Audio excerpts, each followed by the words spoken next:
經把你帳號間中搜索，要是還一起，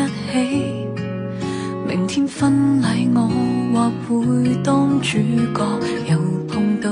你的同樣背影，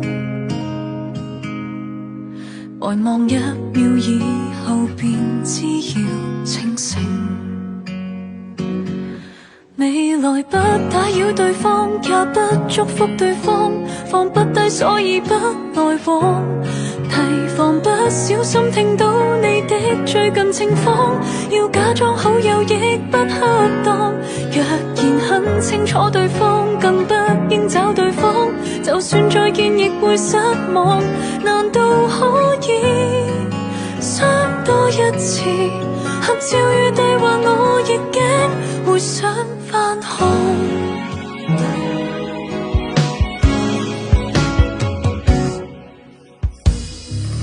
太突然搬走，而小狗卻變做我的所有，確實難挽救，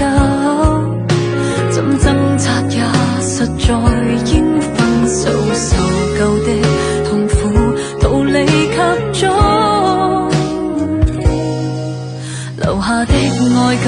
自用，留待更好。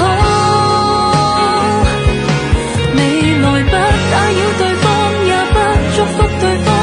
放不低所以不來往，提防不小心聽到你的最近情況，要假裝好友亦不恰當，若然很清楚對方，更不應找對方，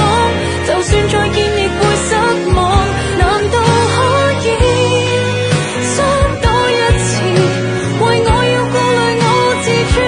會給後果，明白得到愛不是靠犧牲，難共處難道要纏住你